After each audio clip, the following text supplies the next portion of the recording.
Hello. It works. Good morning, everybody. Thank you for coming. In an effort to keep everything on time, I'm going to start right now.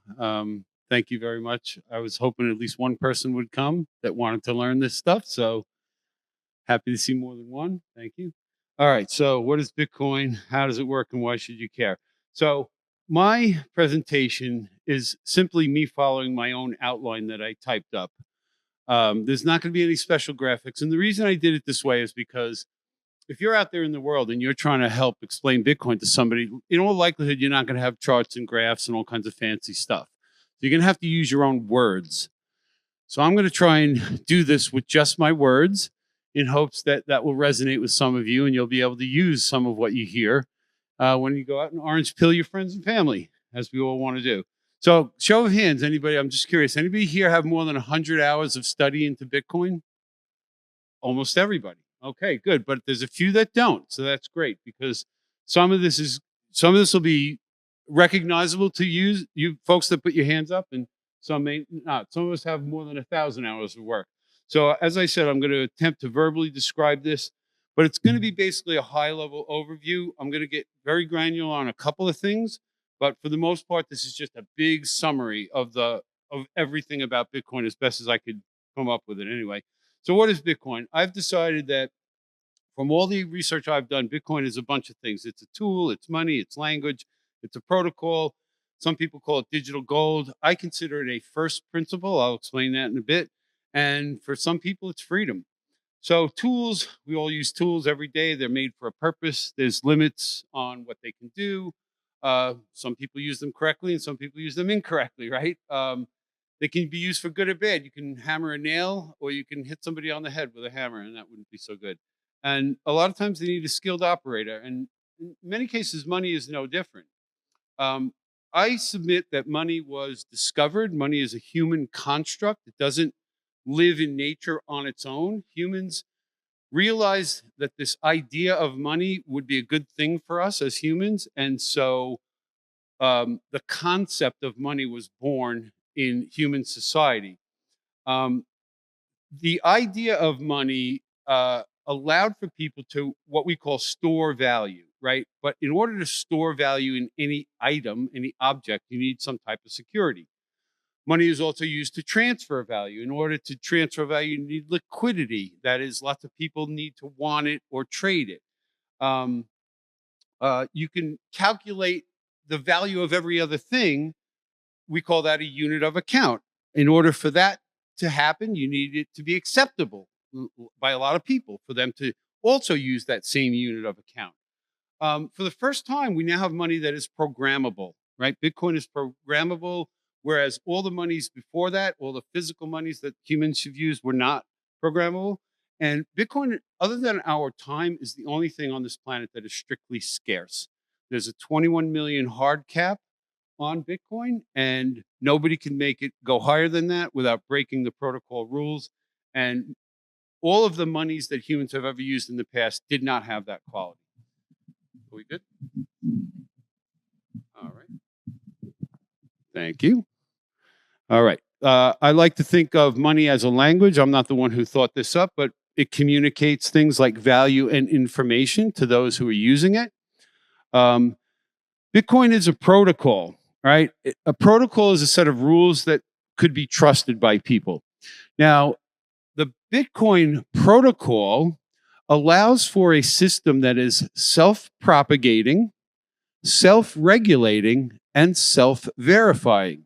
And so what I mean by that is Bitcoin is produced at a predetermined rate based on the protocol.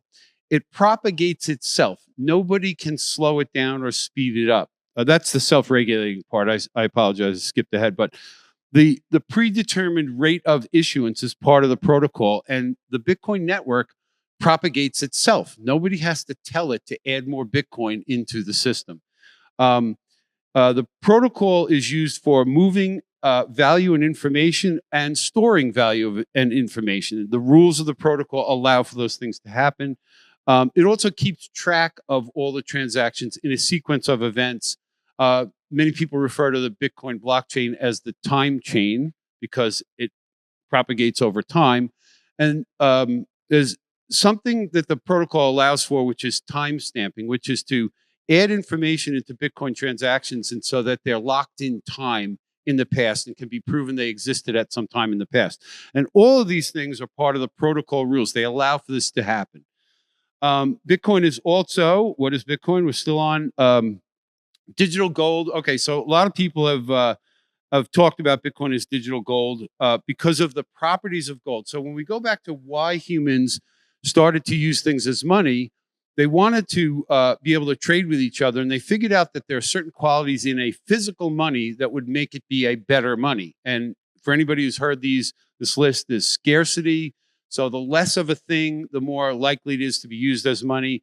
It needs to be portable, so it can be brought around, moved around, and given away to other people. It needs to be divisible so that you can trade for larger and smaller value of goods. Fungibility is a big one. You have to have the ability for one unit of the money to be equivalent to the other unit, either in its physical form, its weight, its characteristics. So fungibility matters. If they're not all equal, then they're going to have different values. Money or Bitcoin or anything that's used as money needs to be recognizable. And it also has to have a way to be verified. If you can't verify its money, you might not want to take it in trade. It also has to be durable. It has to last a long time. Gold surfaced as money because it's one of these metals that never rots away. It's also divisible, recognizable, fungible, portable, all those other things. Money works best when enough people have used it for a long enough period of time. So longevity is a quality. Bitcoin doesn't really have this, the same as some of these others. Let me get that to the top. Okay. So Bitcoin's 16 years old. Gold's been around for thousands of years. So a lot of people don't see Bitcoin as money yet. It hasn't been around long enough. Sorry. And so that's one of the things Bitcoin lacks at this time, but over time they'll overcome that. But what Bitcoin has over gold is teleportability. You can send Bitcoin across communication lines, and you can't do that with gold. You can't do that with any kind of fiat money. So Bitcoin has a leg up on that quality. Number 6, what is Bitcoin? I think of Bitcoin as a first principle, and the reason I say that is because it's based on math. Math is a type of first principle that lives on this planet with us humans. First principles are those things that act on us regardless of our knowledge of them or our attitude towards them. Good example is gravity. You go up on the roof and step off. You could not know it happens. You could care less about it, but it's going to act on you and you're going to go to the ground. All first principles act on us like this, including math. Bitcoin is basically just math. So to me, it's a first principle. I like to think of all discoveries, all things that we call inventions in this world are actually things that were uncovered by a human being who was curious about something. So that is to say that when anything is what we call invented, somebody came up with a new design of something, what they were doing was trying to solve a problem. They were testing things in their world, and they see what doesn't work and what does work. This is a process of discovery. Once enough things come together, all of a sudden, somebody might call that an invention. But what that really was a series of discoveries. Bitcoin is that. There were computer scientists for 30 or 40 years trying to work on digital money until Satoshi was able to put the right combination of things together to create Bitcoin. So I and many other people think that Bitcoin was discovered, not necessarily invented, but it is still a first principle. And that first principle was then given to us in the form that we see now as Bitcoin. I like to think of Bitcoin as well as freedom and liberty. And many people that own Bitcoin will tell you they get a feeling that they're freer. There is something to be said for owning value or money that is not controlled by somebody else. And that's what you get with Bitcoin. All other money systems in the world are controlled by other people, and you can be screwed over. I'm sure many of you have heard stories of people having their bank accounts frozen and whatnot. And in Bitcoin, you can't have that. So there is a type of, I would like to think that Bitcoin is a type of freedom. So in summary, we can look at Bitcoin as a tool we call money, used to store and move value over space and time. It communicates to us, is programmable, follows a a definite set of rules. The protocol itself acts like digital gold, is based on objective reality of math and numbers, and can set you free potentially. All right. So before we go on to discuss how it works, let me just review a couple quick things about the history of Bitcoin. Satoshi Nakamoto gave us Bitcoin back in Halloween of '08. He introduced the white paper to a very small list of cypherpunk computer programmer guys that understood things like cryptography. And then a few months later, January 3rd, '09, he released the code to the world. And essentially that's when Bitcoin was born. Satoshi then left the project in 2010, never to be heard from again. For anybody who's studying Bitcoin and talking to others about Bitcoin and how it relates to cryptocurrencies in general, this is critical. Without Satoshi having left, the Bitcoin protocol may not have turned into what it is, which is a decentralized, completely nobody in charge system that runs all over the world, where hundreds of thousands, if not millions of people agree on a set of rules with no leader, no corporation involved. And at this point now, it could have been shut off in the early years because it wasn't big enough. The network effects have grown worldwide now that I think it's essentially impossible for anybody to shut Bitcoin off. And had Satoshi not left, he'd be a target. I think he knew that. I think many people in this industry knew that if he stuck around, I think he also knew that he could be a target. Government could say, hey, come turn this off, make it go away. And of course, he couldn't at this point, but back in 2010, he probably could have. There's a really great article which helped me understand the history of money. If you're going to learn about Bitcoin, one of the paths you're probably going to go down is learning how did money land on this planet. I kind of reviewed a little bit of it, but there's a great article by Nick Szabo called Shelling Out. It's on the Nakamoto Institute.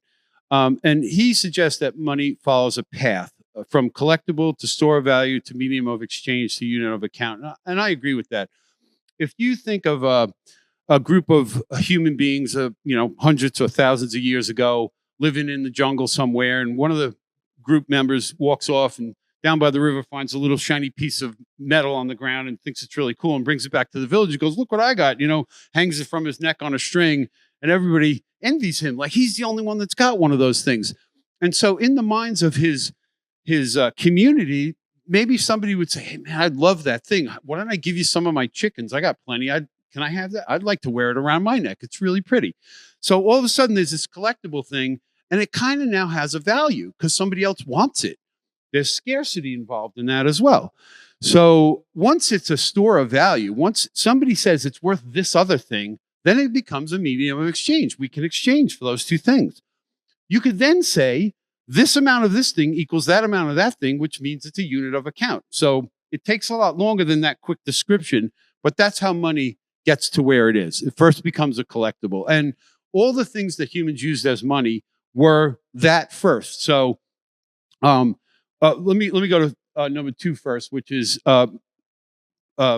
money solves a problem, which is what's called the double coincidence of wants. So people would barter with each other, trade this for that. But if you don't have the thing I want, you can't do a trade. So money was this construct humans invented or discovered that if we find an object to use in the middle of the trade, we can make a trade even though we don't have the same wants. And so shells were used, shark teeth were used, glass beads were used, tapestries were used. Eventually, silver and gold became the metals that people dug out of the ground, they found didn't rot away and could be used for the idea of money. The qualities that gold and silver have are these things that we talked. Well, did I mention scarcity, divisibility? Yeah, all these things up here. So we found that as humans, we found that gold had the best combination of all these qualities. Scarcity, gold's the most scarce metal on the planet. Portability, divisibility, fungibility, all those things.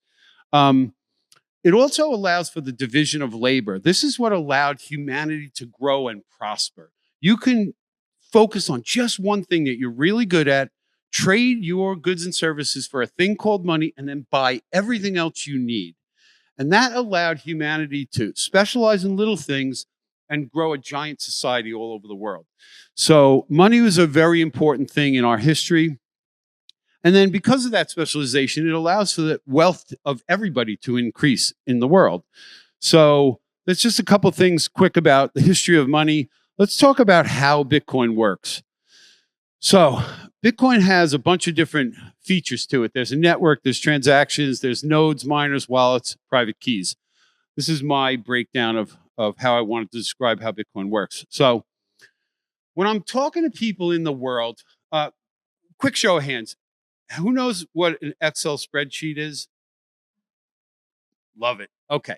Imagine a spreadsheet that's endless, because essentially they all are. And every box on the spreadsheet is a Bitcoin address. And what's in the box is some Bitcoin.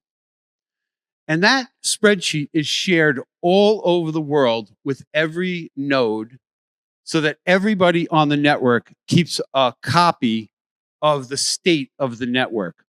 I'll get into that a little more as I go down.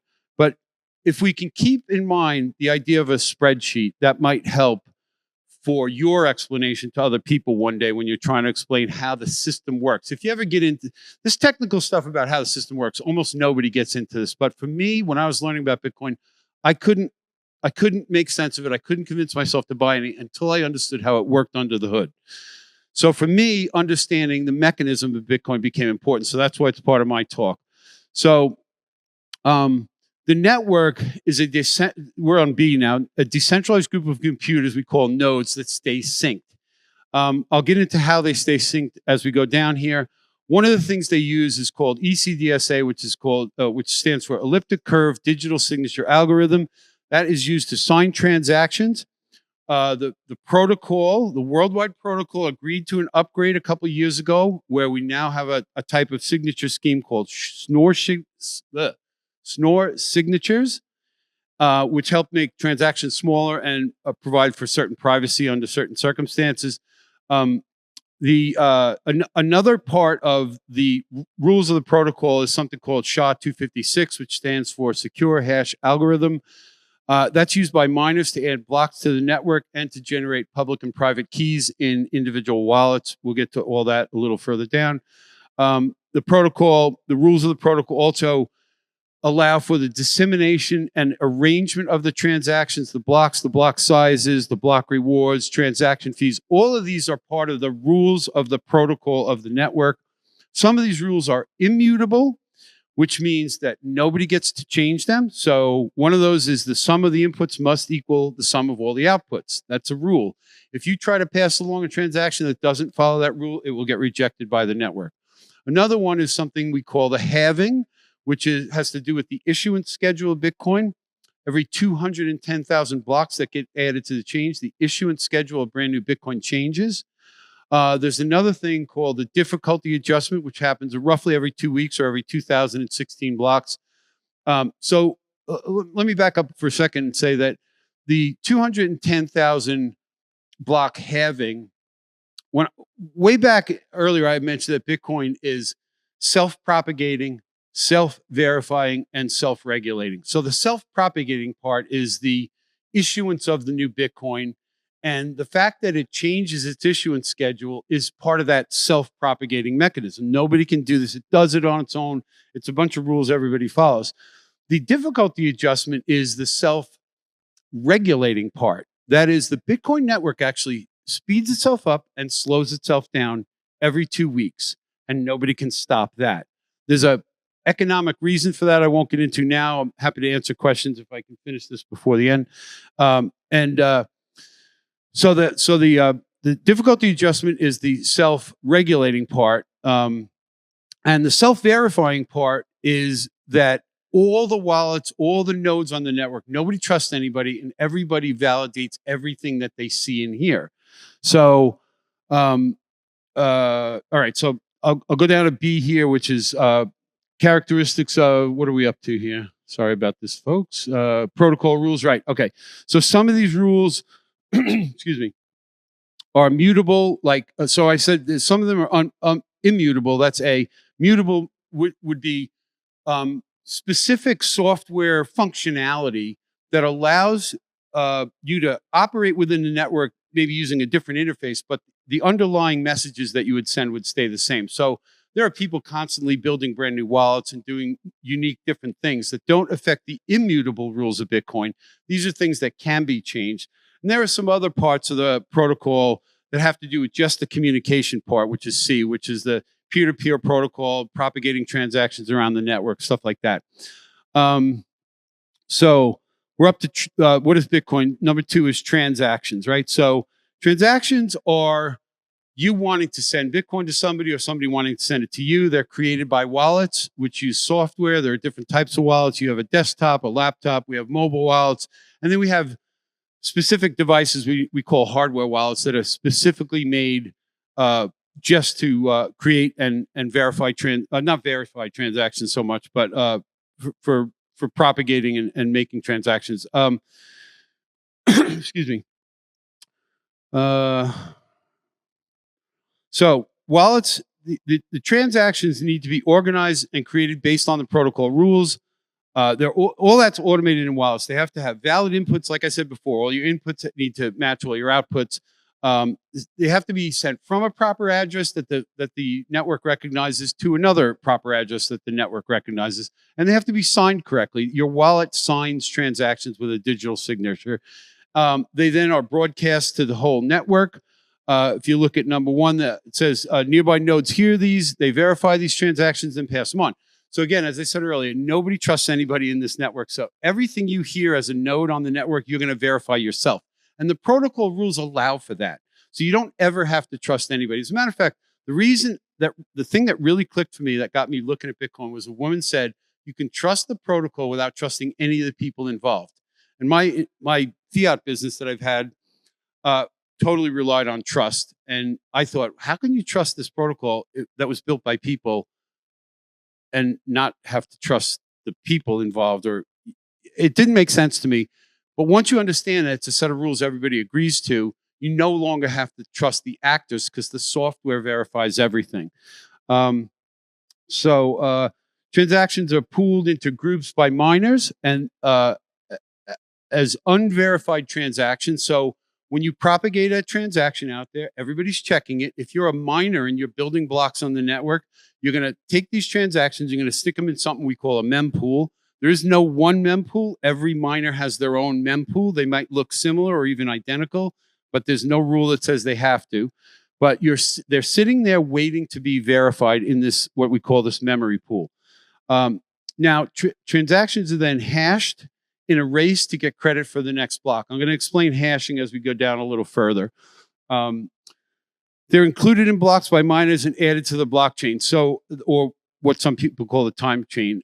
Blocks are then sent out and verified by the network of nodes and other miners. And once verified, the network nodes update their copy of the ledger and a new block is searched for. So the finding of a block by a miner is difficult. The verifying is not. As soon as you find a valid block, you want credit for that block. So you have to get the entire network to agree to it. So you send it out and say, hey, I found the next block. It's got all these transactions in it. And everybody else checks it to make sure you get credit for it. As long as the network agrees, they then put that aside and they start working on getting that next block. Every miner is in a race to try and get their block added, because if they do, they get brand new Bitcoin issued out of the system. All right, let's talk about nodes for a second. A node is a computer capable of communicating with the network. Anyone can run one. They could be on a laptop or a desktop. There was a time where people were using these little mini computers called Raspberry Pis, building nodes out of them. You still can. That's starting to grow. The size of the Bitcoin blockchain is growing. So people are building more fancy nodes, but they're still really compact little computers that allow you to talk to the network. A node has a copy of the whole blockchain from day one, unless it's pruned. We're not going to get into a pruned node, but essentially, in order to verify everything within the network, you have to have a complete history from day one. So every node that enters the network uploads the entire history so that they can get in sync with everybody else. As the node is hearing transactions, you put a brand new node on. It's recreating that blockchain as it's going. Every node can verify transactions and blocks. It does this as it's learning, as I just said, as it's learning about the history. It's also verifying everything it's hearing. It's not just trusting what it was. Oh, yeah, this block happened then. No. Let me make sure every transaction in the block is valid. Okay, does it match the hash of the last block? There's all these things that have to happen. So again, nobody trusts anybody. A node can listen only or can broadcast as well, or a node can be a mining node, which does everything a full node does, plus potentially add blocks to the network. Sorry if I'm not scrolling this up fast enough.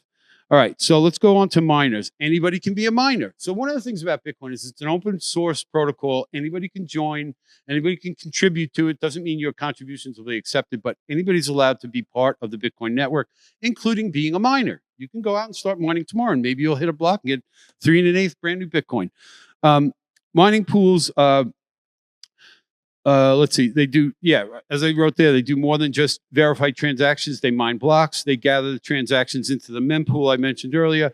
They build blocks with supporting data and according to the rules. Again, this is all based on the protocol. Then there's certain things that these blocks have to have in order for them to work. They run what's called SHA-256. All right, so this is where it gets technical. This is the most technical part of my talk. For those who are unfamiliar with what a hashing algorithm is, in the digital realm, everything can be broken down to electronic circuits that are either on or off. We call those ones and zeros. Every letter, every color pixel, everything that we see digital is ones and zeros. Every bit of it. So what hashing does is it takes any amount of ones and zeros and it reduces them down to a known size every time. You could take the words "I love you," or you could take the entire Bible, hash them through SHA-256, and the output size will be exactly the same. One of the things about a hashing algorithm is it's one way. It's a one-way function. You cannot reverse engineer it. So in order to know what the answer is, you have to run it forward. If you put the same input, you will always get the same output, always. If you change one thing on the input, the output will be different, but will not be guessable. You can never guess what the output will be until you do it. This is the thing that most people do not get about Bitcoin and why it works and why people trust it. Because when you hash information, you're either going to get the answer the network is looking for or you're not. And if you don't get the answer the network is looking for, you try again. So what miners are doing, they're gathering transactions. They're hashing those transactions with certain other pieces of information, like where to send the brand new Bitcoin if I win. But they're also taking a piece of data from the last block, the transaction ID, and they put that in, and that is the link to the last block. That's how we create this blockchain. So I hash all this information with a piece of data from the last block. I'm trying to get an answer that the network will say, you win, you get the brand new Bitcoin. That answer is a function of the difficulty or how many people are in a race to get this answer. And the way the math is designed is to say, you need to give the network an answer, a digital answer, ones and zeros, that has enough leading zeros in the beginning to match the difficulty adjustment. So let me say it this way. If I asked you to guess a number between 1 and 100, but you had every number in the universe to guess from, but I'm trying to get you to guess within this tiny little range, it could take a while because you're rolling dice or something and you got billions of numbers to choose from, but I'm trying to look for a number in that little range. The bigger I make the range, the easier it is to get me a number within the range. The difficulty adjustment in Bitcoin, when it gets harder, the answer when you hash a block has to have more leading zeros. So what miners do is they take transactions, they take the block header from the last block, and they add one thing in to the mix called a nonce, a number used once. They put that number in, they hash the whole thing, they see if the answer gives them enough leading zeros. If it doesn't, they change the nonce and try it again. This happens billions of times per second all over the world. It's so hard to find that number with the right amount of leading zeros. It takes billions of guesses all over the world by hundreds of thousands of mining computers for one of them to hit that number. And as soon as he does, he says, my block hashed with these transactions and all this information, gave us all these leading zeros. I'm sending that out to the network, and the network's going to say, yes, you win because you did the work and you got those leading zeros. You guessed a number in that little range we were looking for. And the hashing has continued to go up, and the difficulty has continued to go up. And but Satoshi was brilliant. What he figured out was that in order for the blocks to propagate around the world, you need this latency, right? So you can't have blocks every second, every minute, every 2 minutes. The 10-minute interval was chosen so that the network could stay in sync, so everybody could get the information before the next block came out. And so this hashing stuff is the most important functionality of Bitcoin, which keeps it the way it is, that you don't have to trust anything, and you can verify it all.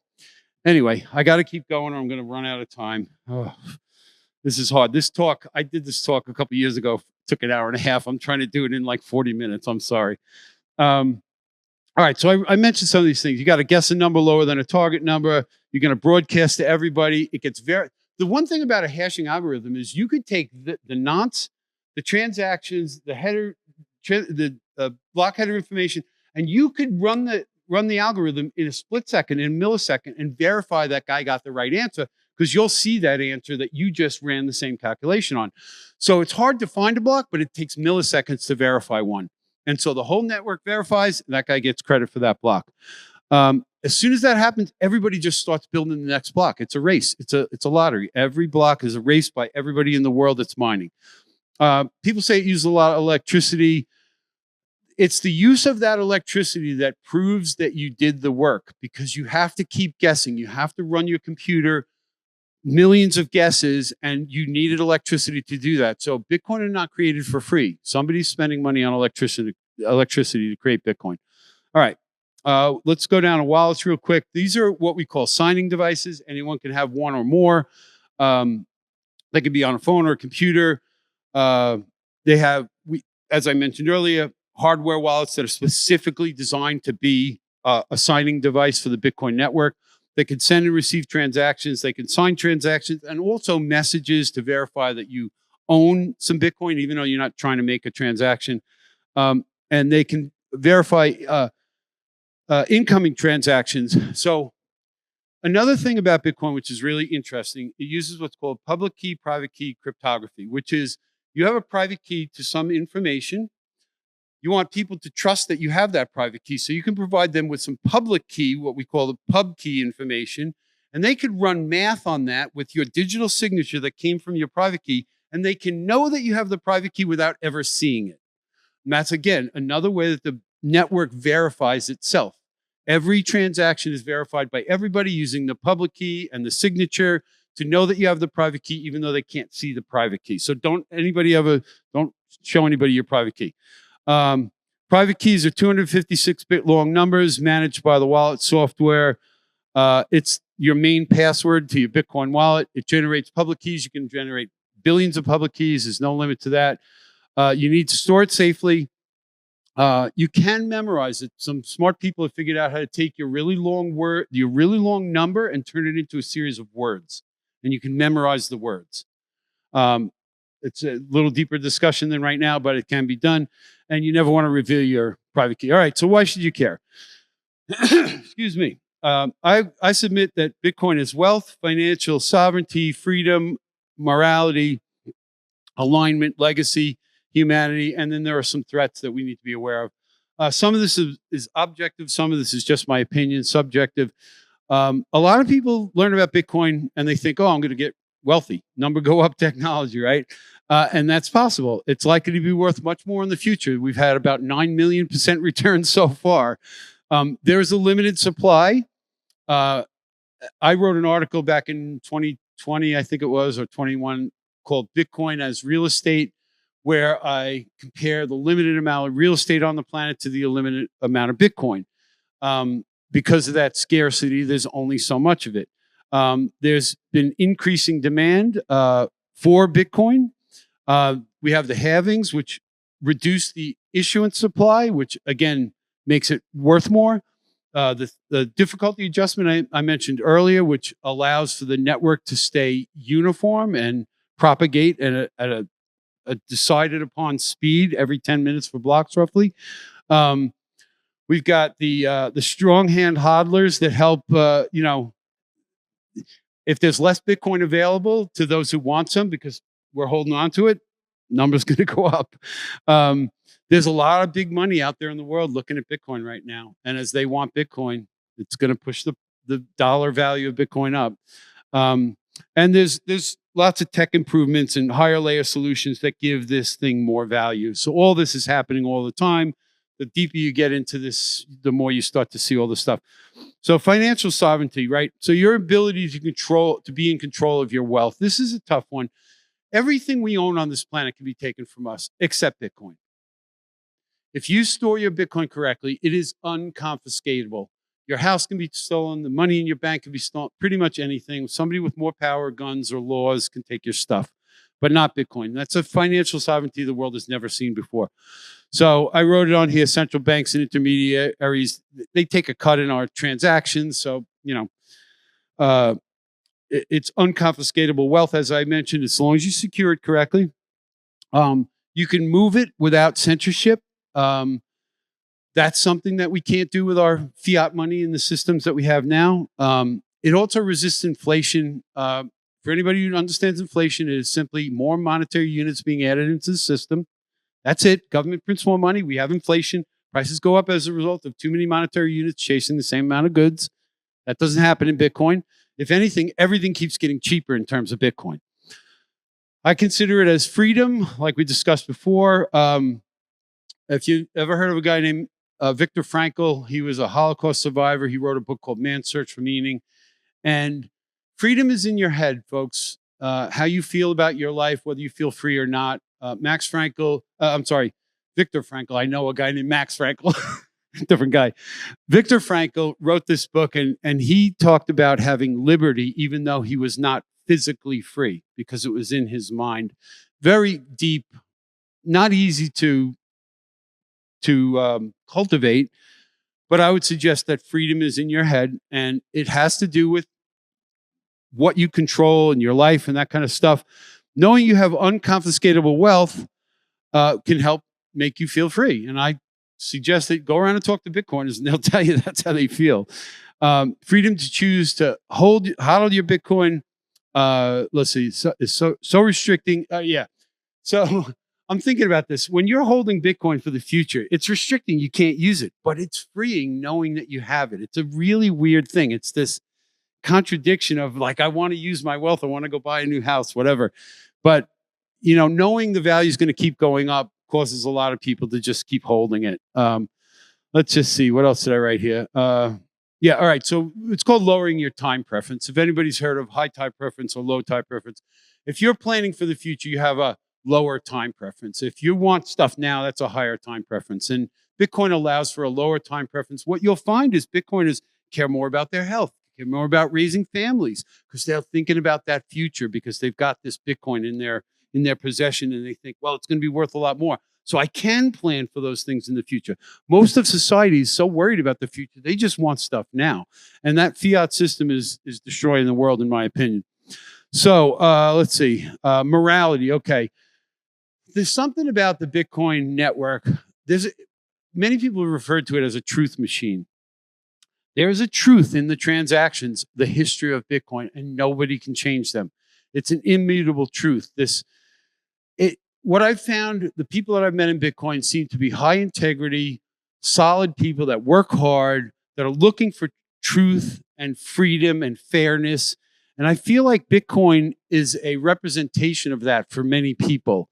And it seems to push people in the direction of wanting to do good and do better and be trusting and want others to trust them. I wrote the word 7 habits there. There's a great book called The 7 Habits of Highly Effective People. I recommend everybody read it if you haven't. And it talks about these kind of principles. Anyway, as I wrote, principles of hard work, honesty, integrity within ourselves and then within the community, especially the developer community. If you know anybody who's a developer and they're working on closed source software, you gotta worry about that. When it's open source, like the Bitcoin developers, They want you to see what they're doing. They want you to trust them. They want you to verify. This is what I see in Bitcoin: is this honesty, this openness, this willingness to work with each other, and not to try to lie, cheat, and steal to get ahead. Let's do this as a group. We all win if we participate together. Same thing with the holders of Bitcoin.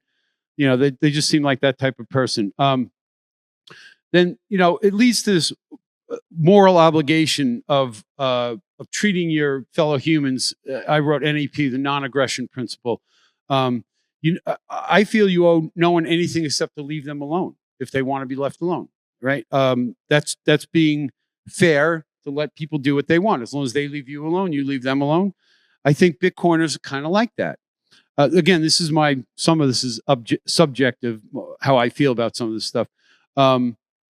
You owe those you interact with your word, I believe. In this world, if we're going to get along, we're going to have win-win outcomes, you got to honor your word. I've run my own construction company for 35 years, and without my word, I wouldn't get referrals. And if I feel like the Bitcoin community is this type of people, and I just want everybody to align with Bitcoin and then align their values with what I see in the Bitcoin community, because I think that's a great way to live.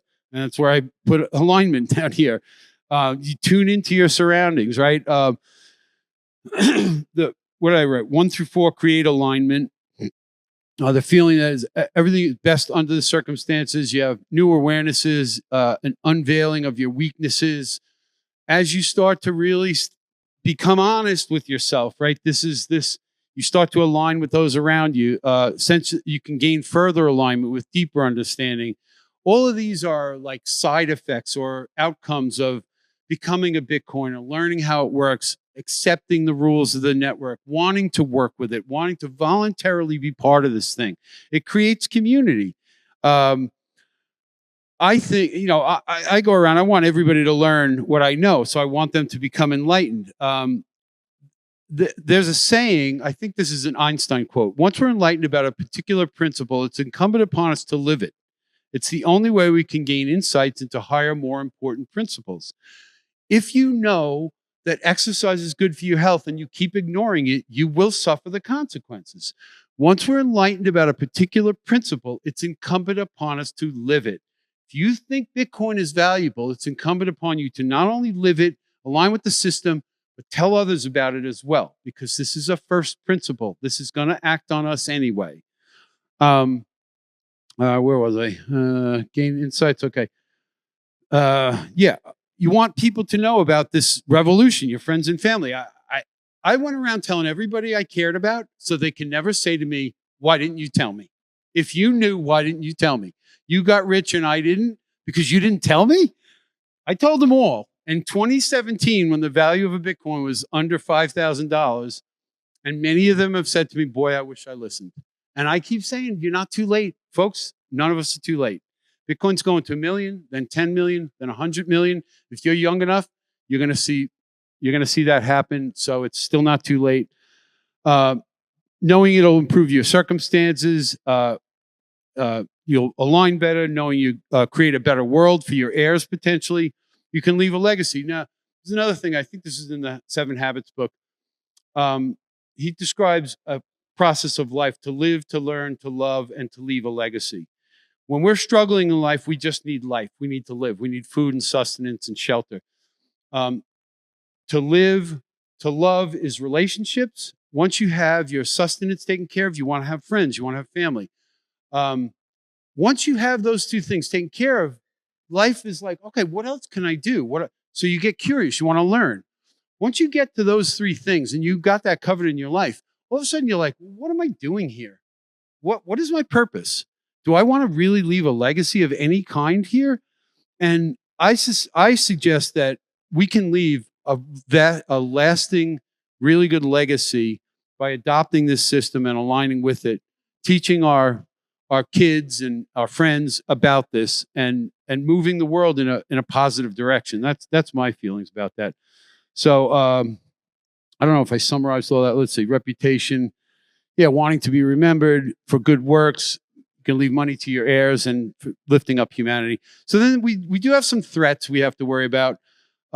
this system is not out of the woods yet, unfortunately, as much as I would like to think it is. Government interference is still possible in different places in the world. In this country, it might be a little less of a problem with the new administration. They seem to be favorable. We don't know. Things could get banned outright, like your ability to transfer money from a bank to an exchange. There's places in the world where that's already hard. There could be restrictions on how you're able to use it. People talk about black market and white market Bitcoin, and certain transactions being stopped because the government doesn't want that to happen. This, of course, taxes potentially. If you're claiming the Bitcoin and you sold it for a profit, the government's going to want their share. There's a potential that a big bad actor could co-opt the network. It's a very far off problem or low risk, but it's not zero. So these are some threats that as a community we're working to mitigate and help avoid. I forget why I wrote the word barcode implemented. Oh, I think because the way, no, I don't remember why I wrote that, folks. Sorry about that. Sorry?